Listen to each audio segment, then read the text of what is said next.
नमस्कार बच्चों, आज की कक्षा में हम लोग पढ़ने वाले हैं जवाहर नवोदय विद्यालय प्रवेश परीक्षा से संबंधित स्टडी मटेरियल के बारे में।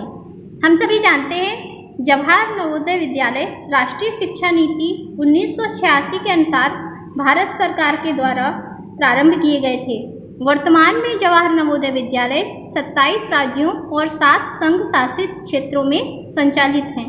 ये सह शिक्षा वाले आवासीय विद्यालय हैं जिन्हें एक स्वायत्त संगठन नवोदय विद्यालय समिति के माध्यम से भारत सरकार द्वारा संपूर्ण वित्तीय सहायता प्राप्त है।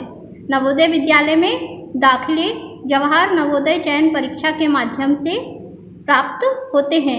इन विद्यालयों में कक्षा 8 तक शिक्षा का माध्यम मातृभाषा तथा क्षेत्रीय भाषा है। उसके बाद कक्षा 9 से गणित और विज्ञान के लिए अंग्रेजी माध्यम और सामाजिक विज्ञान के लिए हिंदी माध्यम है। इन विद्यालयों के छात्र केंद्रीय माध्यमिक शिक्षा बोर्ड की कक्षा 10 और 12 की परीक्षाओं में बैठते हैं। यद्यपि इन विद्यालयों में छात्रों को निःशुल्क आवास, भोजन, गणवेश एवं पाठ्य पुस्तकें प्रदान की जाती हैं, परंतु कक्षा 9 से 12वीं तक के छात्रों से सामान्य शुल्क के रूप में प्रति माह 200 रुपये लिए जाते हैं। अनुसूचित जाति, अनुसूचित जनजाति बालिकाओं एवं उन छात्रों जिनके अभिभावक गरीबी रेखा के नीचे जीवन यापन करते हैं उन्हें छूट प्रदान की जाती है। ठीक है, तो जवाहर नवोदय विद्यालय की परीक्षा हम लोग कक्षा 5 में दिलाते हैं, जिसके माध्यम से हम कक्षा 6वीं में एडमिशन ले सकते हैं। तो चलिए हम लोग कक्षा 5 के जवाहर नवोदय विद्यालय की परीक्षा की तैयारी आज से प्रारंभ करना शुरू करेंगे। ठीक है, जिससे आने वाले सत्र में आप कक्षा 6वीं के लिए जवाहर नवोदय विद्यालय प्रवेश परीक्षा JNVST दिला सकें। ठीक है, इसका जो फॉर्म भरते हैं उसकी जानकारी आप अपने विद्यालय या किसी साइबर कैफे में जाकर पता कर सकते हैं। ठीक है, तो जो जवाहर नवोदय विद्यालय का पेपर होता है उसमें सिलेबस के बारे में मैं अलग से आपके लिए वीडियो बना दूंगी।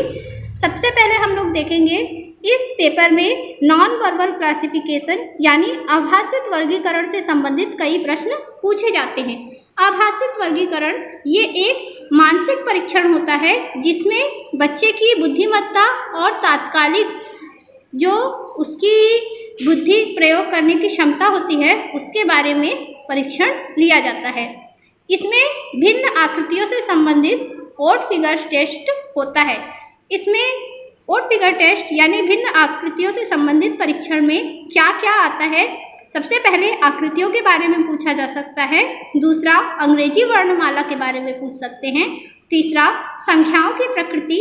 चौथा, वस्तुओं की उपयोगिताओं और उनमें क्या संबंध है इसके बारे में पेपर में पूछ सकते हैं।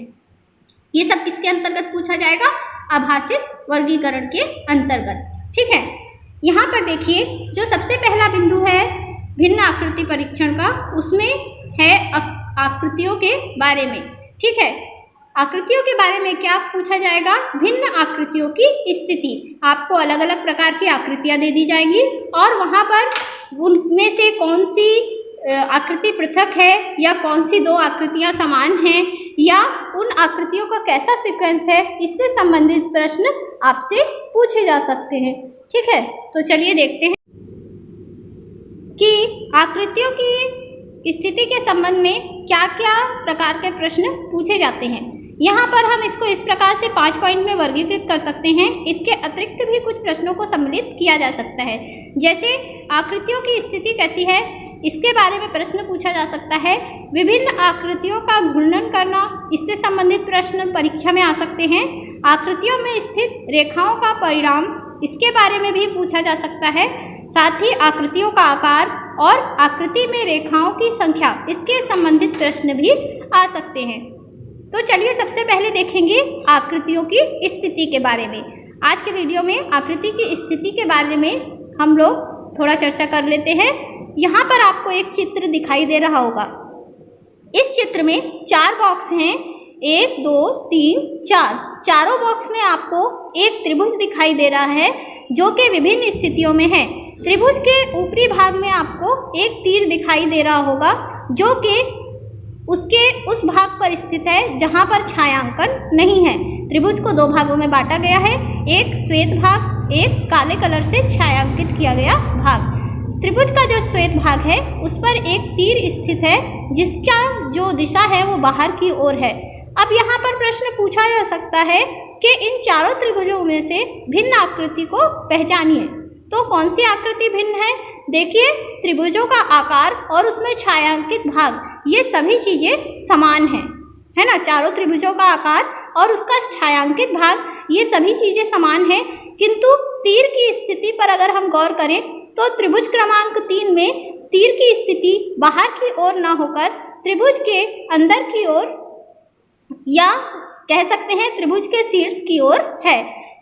ठीक है, त्रिभुज क्रमांक 1, 2 और 4 में जो तीर है वो शीर्ष से बाहर की ओर जा रहा है, जबकि त्रिभुज क्रमांक 3 में जो तीर है उसका शीर्ष त्रिभुज के शीर्ष से मिल रहा है।